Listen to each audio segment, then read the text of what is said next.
Welcome to Decoding the Creative, a show about the challenges and rewards of the artistic journey. In this episode, we're joined by podcaster and YouTube content creator Alex Cortright to talk about how the digital landscape has created new opportunities and novel challenges for ambitious creative people. Our conversation veers in many different directions. We reflect on the journey of social media from MySpace till today. We talk about the nature of content discovery online using algorithms and the saturated market of virtually every creative field. All in all, it's an enlightening conversation, especially for artists who find themselves lost in this brave new world. So without further ado, this is episode 5, Crossing the Digital Desert. And here we are with episode 5. Today we're joined by Alex Cortright of the Cortright cast on YouTube, among other assorted endeavors, past and present. Today we'll be discussing the curious and ever-shifting nature of the digital landscape for artists. The past few decades have delivered a total upheaval to the established order, and frankly, I don't know how to feel about it. But before that, Alex, let's examine your creative bio, where you began in the creative world, the journey that brought you to the present. Give us a little rundown of where you've been and where you are now. Okay. Honestly, it's such a long road to condense it. I think the easiest way to really say it is I've spent the past 10 to 15 years, since about the time I was 13 years old, trying with everything that I could to become a professional creative. I think that's the best way to sum it up. I started with music, played for years and years and years, live bands, recordings, tried to push that as far as I possibly could. As I got older, had to face the choices of, do you want to have a stable life with a home and a dog, or do you want to play music? And I chose not music. And moving on from there, I've kind of had to just find creative outlets, and I've wandered to different things from like content creation through gaming. I have a love for movies and stories in general, which led me to start a journey, about a 4 or 5 year long journey at this point, through the writing world, writing fictional, fantasy, science fiction novels, etc. And all that has kind of led me to where I am now, where my primary, endeavors are in the writing world, in content creation. I think in the end, I really just love creating, and that's kind of the best way to sum up myself. I think of myself less as just, I'm a writer or a musician or a singer or drummer, whatever it is, as I like to architect creative endeavors. Like I like building it. Yeah, I love the experience of making it, but just putting the pieces together is really what stimulates me as a person. Interesting. That's awesome. Yeah, and it definitely, I can see where you're coming from, where it's really the creating itself. It's not a specific medium. It's not like, well, I love music and screw all the rest. Like you just have a higher overarching interest in it in general. And it's interesting because we've all done music and we've all done other things too. And it's interesting to me how over the past 10, 15 years, the landscape has shifted so much and changed so many things. And so, to Ben, I want to posit this to you and get your history. We're going to talk about more than just music today, but on the musical front, Ben, you've been the one who's often handled booking, promotion, all the public contact stuff and event planning for musical endeavors that we've done. And I remember the early days, because we're old, of like MySpace being the spot, and that was centralized. So like, give me a rundown of how the landscape for music and booking promotions has kind of shifted, from the early days of us hawking our crap on MySpace till today. Well, it's definitely changed a lot. I got into the initial aspect of booking because I think no one else really wanted to do it. So, it was kind of just raise my hand and let's see how I do at it. I think when me and you started playing, that was right when we started getting serious with it, was the MySpace era. So we didn't really deal with, the time before MySpace per se as much, where, you didn't even have MySpace. You literally had to go to the hot spots in town. You had to, if you were having any sort of event, whether it was a concert, a art exhibit, any sort of thing like that, you had to probably go just to the hot spots and tell people at school or tell people at, whatever bars you went to, all that. But when we got into it and we're doing booking in general was, again, during the MySpace era. And I think the difference back then to what it is now, the big thing with MySpace that I think it really hit the nail on the head was it was pretty much more personable, I feel like. I don't know y'all's experiences with it, but when I did the booking aspects with MySpace, it was literally, hey, I'm just messaging the band that has this page. And if they didn't do the booking themselves, they would just go, hey, here's the page for the person that does. And it was pretty simple. It basically got down to a, hey, can we hop on the show? Yeah. Yes or no. And that was pretty much how I played booking for the Avenger and most of the bands that I played with, the years after the Avenger ended. It wasn't really anything where I was strategically going after anything. It was just, hey, I'm going to message a bunch of people, and because I'm able to, and if they say no, well, then I'll move on. If they say yes, then there you go. Which led to us, coincidentally playing a lot of really good opportunities because MySpace gave us the capability of just messaging, said hardcore band touring through the area, and they said, yeah, hop on the show.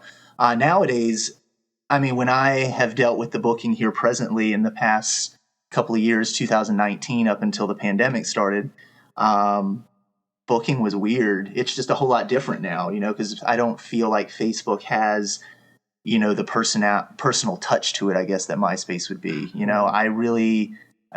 My booking company I was a part of with my buddy Cody, we would answer messages, but it was such a flood of just spam. Other artists were hitting you up, but it wasn't really them hitting you up. It was this mass spread, landscape of they're sending the same message to every promoter in this, mile radius. And it was very impersonal and it was frustrating, which is why Cody honestly handled a lot more of it. So promotion just in general is weird now because there's just so much more noise, I think, in the mix. There's so much more ads. There's so much more money to be made in different avenues. Right. Whereas back then with MySpace, it was just like, hey, we want to play a show. And that's kind of where it stopped. You know what I mean? Yeah, and it's funny. I think the key there is that it's decentralized. Back when in the heyday, when MySpace started, that was the beginning of social media, and it was centralized. Everybody was on it, and nobody was really on Facebook or any of this other stuff. And it's decentralized now. So if you try to book any kind of live event, you might message somebody on Facebook, and then they respond back and tell you to email somebody or call somebody or stop by. It's decentralized. Or use this other social media app or something at this point. There's so many of them. Right. Now, it's funny because I also think that the rise of, not the rise of just digital tools, but the rise of social media has also changed the landscape for different arts differently. So, Alex, I don't know a lot about this. I want to get your read on this. Like, for the writing world, there has been this ebb and flow where writing used to reign supreme via blogs. Blogs were really hot in terms of just writing, no other media. And now there are enclaves of writing, like communities on Reddit and stuff like that. But many like text-based blogs seem to have fallen into disrepair, and they're getting kind of replaced by video essay style stuff and all of that. So, are consumer trends impacting whether people are taking this stuff in, or how do you read that situation? When it comes to blog, I think that it's not even just about like writing or like fiction writing, but blogging was really popular for a while. I guess maybe in the early 2010s. Yeah. Back when everyone's mom had a blog that they watched, that they would read all the time. Yep. But ever since, I'd say that it's not even that new that blogs have fallen off. And I've heard that people still make money on blogs, still do them somewhat. But I personally think that, and I think this isn't just writing or blogs. This is across every creative medium in my experience and opinion. I just think that video and specifically YouTube as a medium has taken over and absolutely destroyed everything else as far as content creation goes. Like down to like you cannot name a single creative medium where I don't think that it would be better if it was geared for YouTube or really hawked on YouTube to the most. And I actually, when it comes to writing in the fictional world, I think there's so much to be desired right now in the space that because people who like to write words don't typically love to perform as much in front of cameras. So it really creates a space where I think there's a market for video content in writing, and there are a few people that are doing it well, but even the ones that are doing it well are not touching into the heights that I think that they could reach, or the heights that, say, other mediums on YouTube do, like, say, gaming or even like the more mainstream entertainment channels. Yeah, it's so weird because I remember blogs had a long run from like my high school time, which was like the early 2000s, until probably like you said, like the early 2010s. Blogs were like Tumblr, all that kind of stuff. Just the written form reigned supreme, and then it's like all of a sudden a light switch flipped and nobody's reading them. And I agree. I hear people saying that they're still making money on blogs, and I find that skeptical at best because I just feel like the audio video format has become the king. Even whether you're talking about Spotify, YouTube, whatever the case may be, the text format has fallen by the wayside unless it's like a meme or something like that. That's the way it feels to me. Yeah, and when it comes to the text format, even down to like writing or reading books, it's made me kind of question a lot of like, what is the next iteration of story? You know, we have movies, we have this YouTube, but like, how do writers take advantage of this medium while still maintaining the written word as like its sacred place on the page?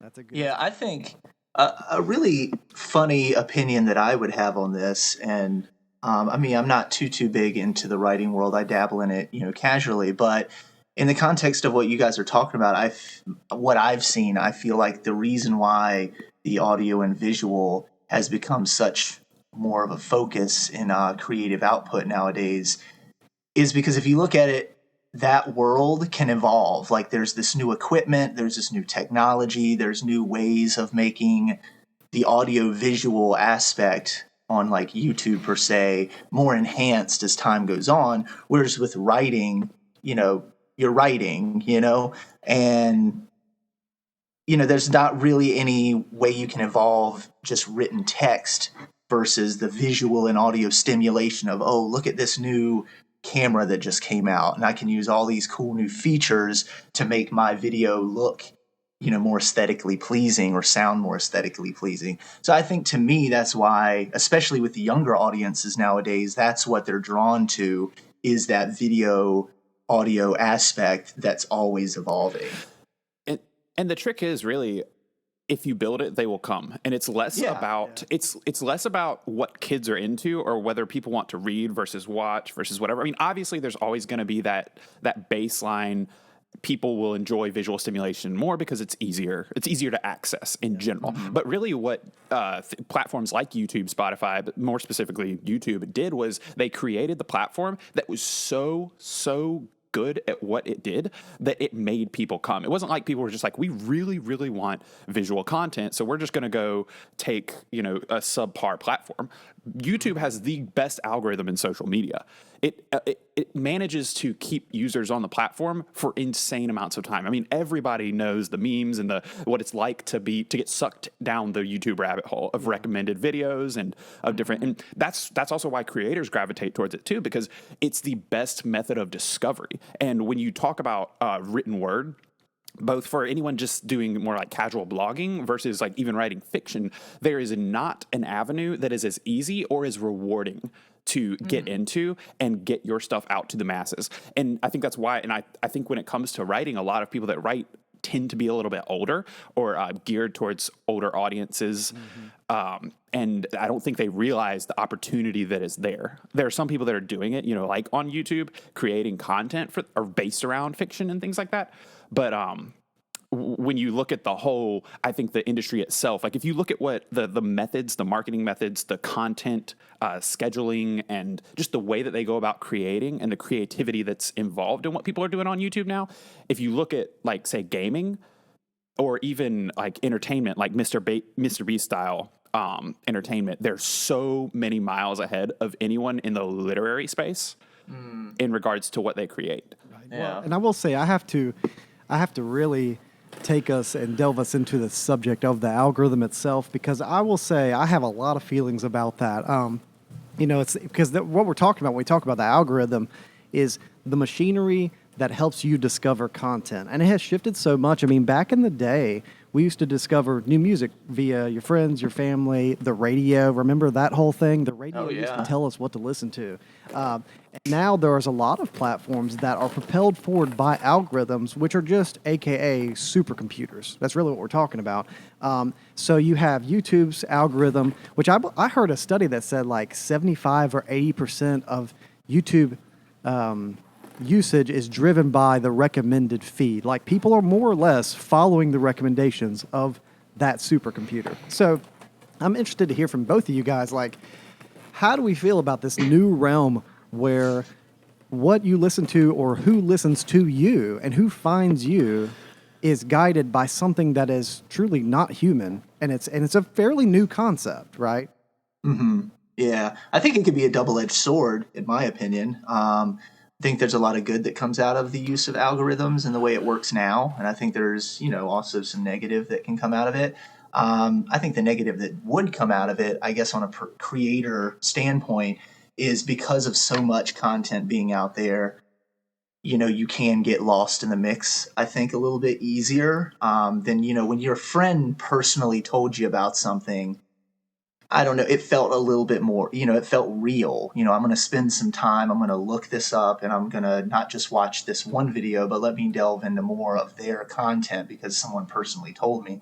Whereas with an algorithm, you just click through. Oh, cool. My band got, a view from someone through this algorithm, but they didn't really delve into any more of my material because they went on to the next recommended video that the algorithm gave them. You know what I mean?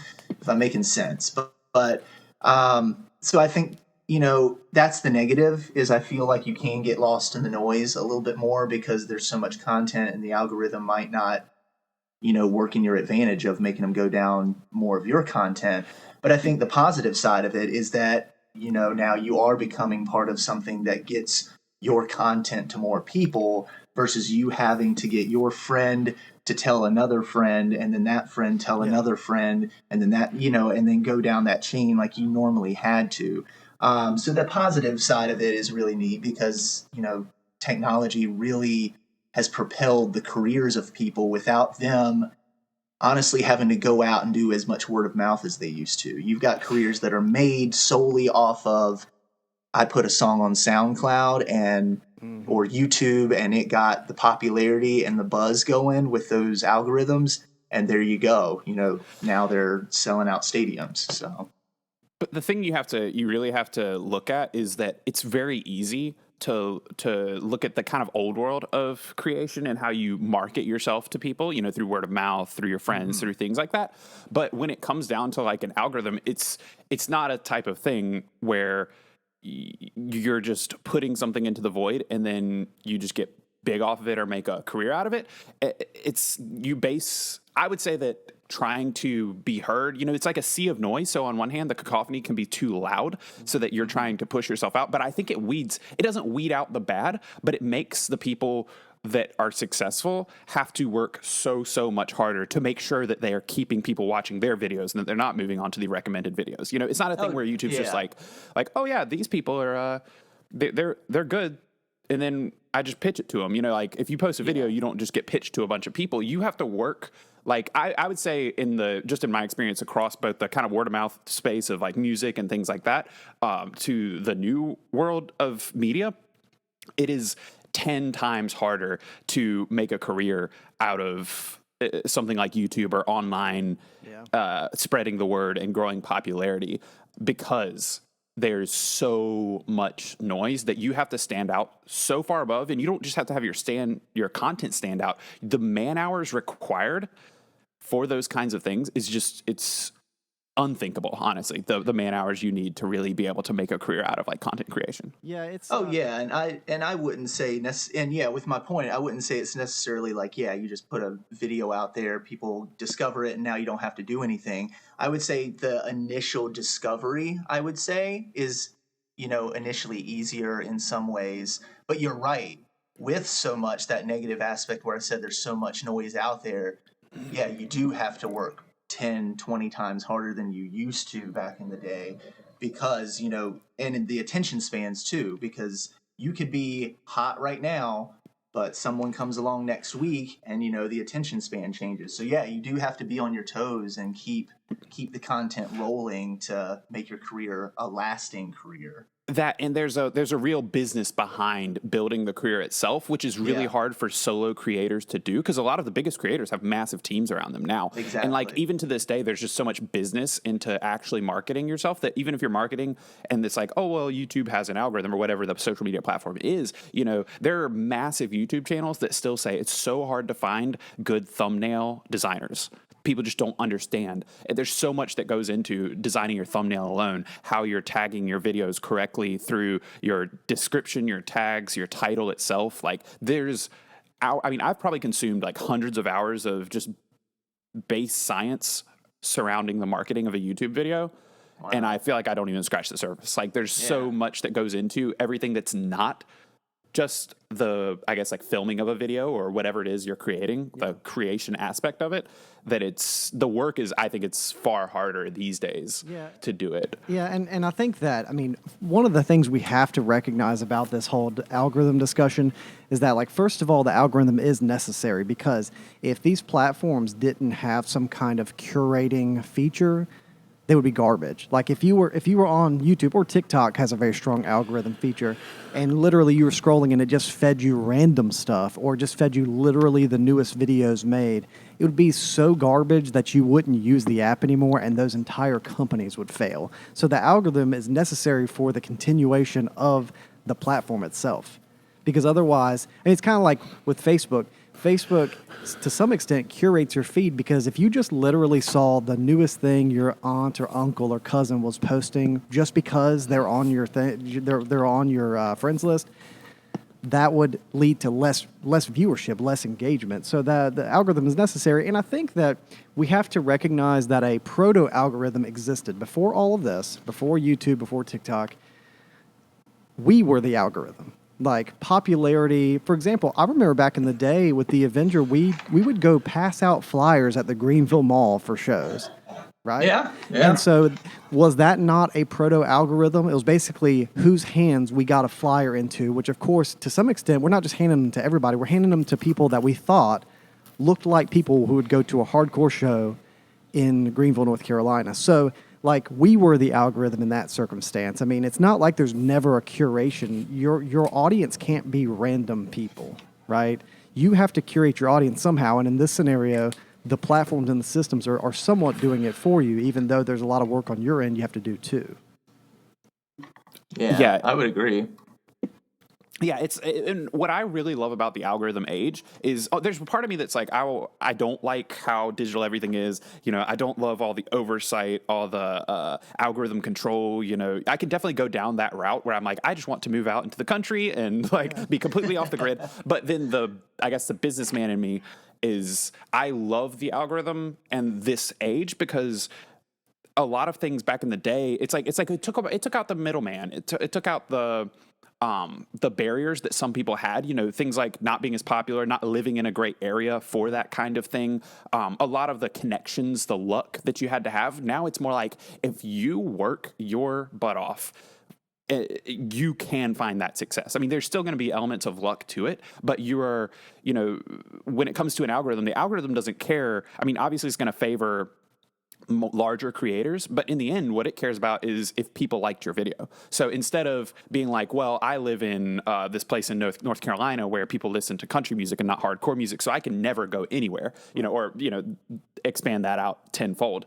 You can go on YouTube and put your song out, and if the song is good, if the video is good, if your viewer retention rate is high, if your click-through rate on your thumbnail is right, if your title is good, if you marketed it through Facebook ads, YouTube, mid-rolls, whatever your avenues are, I mean, there's still a money aspect that really bars creative success, but the bars are so much lower for entry that it stimulates and populates the market to an insane degree that it can be overwhelming. But for those who are willing to put in those hours and that obsession, I think it creates better products in the end, and the competition makes it so that you can still rise to the top from nothing. I mean, the biggest creator just about in the world right now, Mr. Beast, is from my own hometown, and it's not the kind of place where you expect Yeah. like Yeah, that to come. You're so right. Like, and I guess that leads from point A to point B for me, which is that like we established that the algorithm and content curation is necessary because you can't just literally watch random things on YouTube. There has to be a curation mechanism, and that's because there is a lower barrier to entry because of the digital age. I mean, for example, back in the day, getting into graphic design or getting into video production or getting into music production had a big barrier to entry. But now every MacBook comes with GarageBand. Every MacBook comes with iMovie, right? The barriers have fallen in every conceivable way. Blogs have made it easier for writers. Digital photography is more accessible than it ever was. Being a photographer 20, 30 years ago was a cost-intensive and difficult process. And so it's become more accessible, so therefore there is more noise, so therefore there has to be a selection mechanism. And I guess I want to hear how you guys both feel about this. Like, every market is saturated now, right? Spotify gets probably 50,000 new songs every day. Podcast, everybody's got a new podcast every day. So the market is saturated, and then there are these mechanisms. So I don't know. It's a different landscape, and I want to kind of hear how you guys feel about it and what you've learned from the process too. Well, I think with all of the noise that, people are able to make more content than ever before. It's easier to do. I was working at Guitar Center up until like 2.5, 3 years ago. And, just hearing about the days when, somebody would come in and buy a whole studio setup and would spend, thousands and thousands and thousands of dollars. And now, someone could come in, drop $800, and they've got a whole studio set up that would, help them produce some really good content. So with that, I think it's neat because, more people are able to get their creative side out, and it's easier. They're not limited as much by access or, how costly it is per se. But I guess it would determine what your motives behind why you're creating at that moment would be. If it's to make it a career, like we've talked about already, it makes a lot more people able to make a lot more content, and you have to work so much harder to get your stuff noticed now more so than ever. But if you're only doing it just for the pleasure, the therapy of it all, just the relaxation or just getting creative thoughts and ideas out just for the sake of creating, and it's not really about the money or making a career, it's just something you love to do, I think we live in a beautiful world for that, because where I used to have to spend legit $1,000 to buy this nice, camera that can take really good professional quality photos. My iPhone right now has got insane quality on the cameras, and I'm able to take, honestly, super professional photos if I wanted with all the filters. So it depends on your intention. To me, right now, I don't care about making money or making a career out of it. I've kind of, put that side of my life to bed, and I'm okay with that. So I enjoy, the more accessibility that people have nowadays to create just for the sake of creating and loving it. When it comes to accessibility as well, like all these markets are so oversaturated, and that can be something that can be a real deterrent for you. But there are two main points to this that I think are important. It is the first one being when you talk about oversaturated markets, the real key to standing out among those is longevity and just enduring. Because if you look at the stats, I don't know the exact statistic, but I believe it's like over 90% of podcasts that get started never go past their 7th episode. Challenge I think well over 90% of people who start writing a book do not finish the first draft of their novel. No doubt. Wow. So there's something to a lot of people give up very quickly in the creative process of trying to get popular, get a career, or find any semblance of notoriety online. And so I think the most important thing when you're doing it is to not give up and to be steady and to love what you're doing and to just keep creating. And then on the flip side, when it comes to how to make a career out of it, what you have to consider with so many creators out there and so much going on, the world is shifting to a place where success now does not look like it did 10 years ago. There are people in music, there are probably bands out right now or back then that were making barely a decent living that had hundreds of thousands of fans. Whereas now you don't, it's all on your own, ability to adapt and flow and figure out how to make money or how to gain notoriety, whatever it is your end goal is. But in the end, you can make an insanely good living off of 2,000 people on Patreon. Yeah. Or you could make a good living off of 1 million subscribers on YouTube.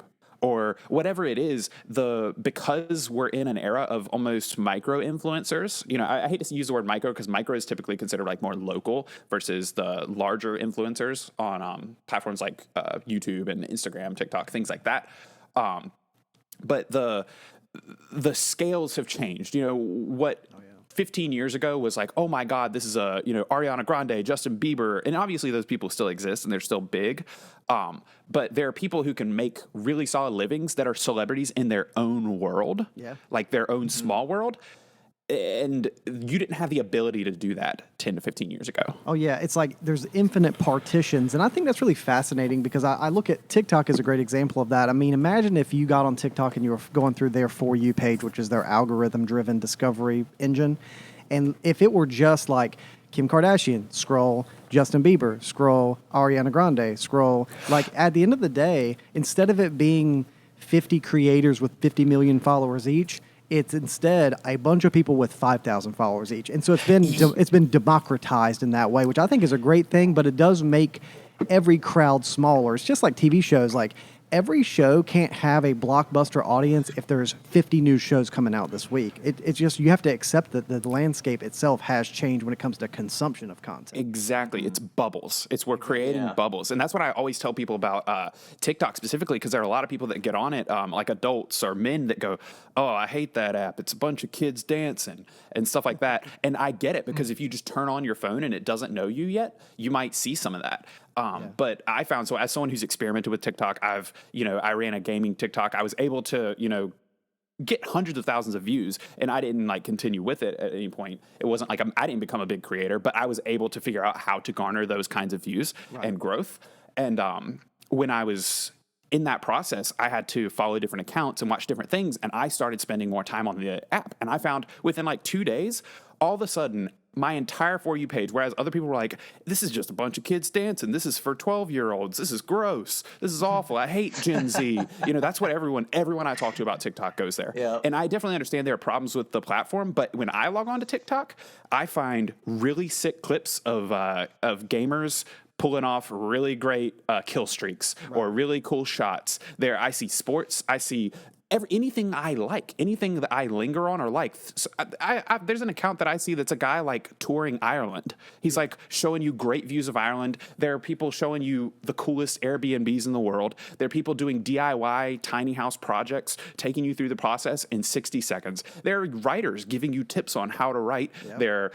It's everything exists. There are literally 45-year-old businessmen on TikTok. People will teach you how to invest on TikTok. That's all creating. That's all creating. Yeah. But a lot of people, when it comes to that, I use that platform specifically because a lot of people just like to go straight to hating on it because they opened it up and they saw Charli D'Amelio, whatever the popular dancer of the day is, and obviously those do get the big views. But I say that to demonstrate the bubbles that we live in and how your social media, whether you're a creator or just a consumer, whatever it is, you create a bubble out of your social media. My YouTube is a bubble of writing advice, of gaming, of podcasts, of comedy, whatever it is that I like, it's a bubble of that. And my YouTube page looks nothing like yours. And the same thing goes for TikTok and so forth. Yeah, that's definitely, and I think that's really the key to understanding this new landscape, is that you're navigating through a cascading series of bubbles. And I do want to get how you guys feel about the new nature of online performance, because we mentioned that in our last episode that there is live performance, and connecting with an audience live is a certain kind of intoxication. The digital era, especially during the pandemic, has created this new digital stage where you're performing online. If you're making YouTube videos, you're performing online. But to me, as an old school performer, that intoxication and that allure seems kind of dampened. So, are we still feeling the same kind of emotional and psychological rewards for digital performance? Are we still connecting with audience? I want to hear how you guys feel about the new nature of having meaningful interactions through the internet as a digital stage. With me, I guess I'm the same as you, Ray. I'm a bit more old school. So when this, when the pandemic started, and obviously we weren't able to play shows anymore, just like many of us, we were like, oh, this is just going to be for a little bit. It sucks, but we'll get through it. Then 3 months turned into 6 months, and 6 months turned into a year, and we started seeing a lot of the online stuff happen because people were just honestly impatient and wanted to do something. I was really attracted to it at first, and then I guess I experienced a few of them, with some different content and different creators that I like to watch, and they were doing, live performances and stuff like that. And I mean, it was neat. I enjoyed it, and it was nice to see it, but it wasn't the same as what I'm used to. I'm used to the human element interaction. I'm there. You know what I mean? So the energy just was different for me, and I appreciated why performers were trying to do it. My bands talked about doing some stuff, and we dabbled in it a bit, but I think we all kind of had the same perception of it. We're a little bit more addicted to the element of the live aspect with people there, the crowd, full room, the stage, the lights, and doing it online just didn't do the same for me personally. But I do appreciate that it has opened up a lot of different avenues in the fact that artists are having to connect with their fans a bit more personally, and they have more time to do so now with them not touring. So I think that's neat that we were able to talk to, I know, some of our fans a little bit more so than we were before, because I mean, what else were we working on? You know what I mean? But as far as the live performance aspect of it, it doesn't do the same thing for me. I'm looking forward to playing a show again. So yeah, that's just my personal opinion on it, though. Yeah. When it comes to live performance and taking it online and stuff like that, it's hard because I understand, with the pandemic, it stinks for creators, especially live performers who like make a living or their primary mode is live.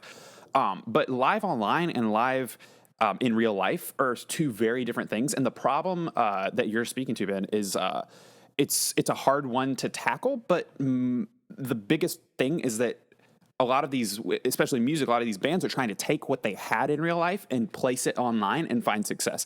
And I think that is the absolute wrong way to go about it. And I understand they just want to perform, but it's not. When you're live, there's a certain connection, there's a certain feel, there's a certain energy, and when it comes to performing online, you're creating a different type of content. So the problem that especially bands are having right now is they're trying to copy and paste what they did for a living in real life onto the online setting, and it's not rewarding for them. And I also don't think that it's rewarding. Like I have a hard time believing that a lot of them are finding financial or success or popularity through things like live performances. Now, that doesn't mean that they can't find success online, because the success is online. And I would argue that any band in the world would find 10 times more success if they actually devoted 60% of the resources they were putting into their live show and their live career into online avenues. But the trick is, if you're in a band, you shouldn't be performing your music in front of a camera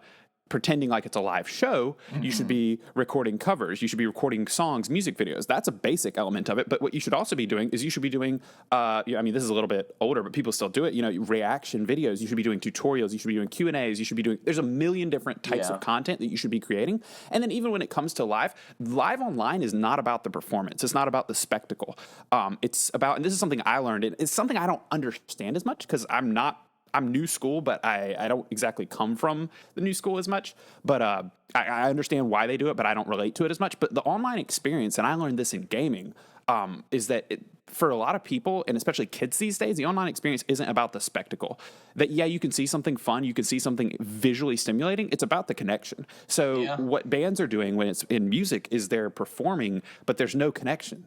They're just trying to create a spectacle that can't be matched, as opposed to in real life example of it. So, but the reason people go and watch people play video games for hours and hours at a time and pay them millions of dollars is because of the connection. It's about the moments that are created that are unique, that are one of a kind, and the chat. They really feel like they're close. I mean, these people feel like they're friends with the creators, and you have to create that. You don't have like superstars anymore. I mean, we have them still, but the goal isn't to be, this Hollywood person wearing sunglasses away from the crowd with security. Right. It's to make these viewers feel like they're your friends. But you have to talk to them to do that. You can't play music. You can't just play music for it. And I think there are some live performers on places like Twitch and such that are probably making good money doing that have figured out how to blend the live performance aspect that you would get in real life with the online experience. But I think it's a vastly underexplored market, as well as one that the people who are transitioning because of the pandemic are not going to be doing as well as the people who transitioned 5 to 10 years ago because they realized that the online market was where they should be. Right, because they're a native to that environment. And I think that is a really big difference. And I guess that's ultimately, it's about us as content creators of every persuasion, as creative people, adapting to it. Because we're being tasked with whole new skill sets. Now you need to video edit, you need to learn graphic design, you have to learn about the platforms themselves. So, I've always debated, do we push back for a more analog experience or do we lean into it and embrace it because it's inevitable? And I feel like, what we're learning through this conversation is the way out is through, right? We can learn, we can grow, we can adapt. That's always been the task before us as creative people. The landscape keeps shifting, but the challenge remains the same. Like, will we keep up with the audience? And will we keep up with the shifting expectations of society, or will we merely kind of stamp our feet because it's not the way it used to be, right? Mm-hmm. Yeah, very true. Yeah, and in the end, it's really just work. It's about when you're a creative, it's about asking yourself, do I want to have fun on the side with, what little I can afford, as far in terms of gear, in terms of whatever it is you want to create, and still work my day job or have another, whatever your career job is? Or do you want to turn it into a career? Do you want the notoriety? Do you want the business? Do you want to be an entrepreneur? Because in the end, a creator is just a good creator that's going to last a long time and make enough money to actually sustain themselves or retire is an entrepreneur more than they're a creator. That's an and it's a choice that you have to make because the work is so all consuming. Yep. That you can't, it's something that you can do halfway. Yeah, there is a duality to it, and this is something I experience even in something as analog and old school as when I used to teach music lessons. You are equal parts, you are a creative person, but you're also an entrepreneur running a business, even a freelance business, and having to wear both of those hats and learn, because a lot of creative people know their craft, but they don't know their business or their industry, and that's what gets them every time. Oh, yeah. Yep. They'll make a bad business decision that just cripples it, and then there you go. Or they don't know how to market what good thing they created. Yep. Yeah, exactly. Okay. Hey, well, you know what? We covered a lot of interesting stuff today. Alex, we appreciate you being with us. One more time. So awesome having you on. Yeah, man. For our audience, can you give us just a rundown of where they can find you, what you're all about? Just give us a little plug so we know where to follow up with you. My main creative outlet right now is YouTube and writing. So my YouTube channel, The Life and Writings of Alex Cortright, you can find it, the podcast version just for audio on Apple Podcasts, Spotify, and everything else, or on YouTube, where I have a weekly podcast where we talk about movies, breaking down story. My whole YouTube channel is based around writing as well as breaking down anything that has a story. That could be a graphic novel, a book, or a movie, or whatever it is. It's mostly just content about that. And that's all in the service of myself growing more towards being a professional writer. My first book should be coming out within the next 3 to 4 months. I don't have a date on that, but you can just follow me on YouTube, and all of the announcements as far as those things go will come about through there. That's really my main avenue. I don't like Twitter. I don't do a lot with Instagram. YouTube is the future for me as far as what I believe in and where all my energy goes. So yeah, The Life and Writings of Alex Cortright on YouTube. That's our show. Feel free to reach out to us with comments, questions, complaints, or future show ideas at our email, decodingthecreative@gmail.com. Follow us on Instagram at decodingthecreative, all one word. Our logo design was made by Dana Gray Studio. Our intro music was recorded by yours truly. You can check out Ben's bands on Spotify. His band, The Road to Milestone, recently released an album entitled Everything Ends, and his band Avery has an album entitled Death of Us. Check them out, and we'll see you soon.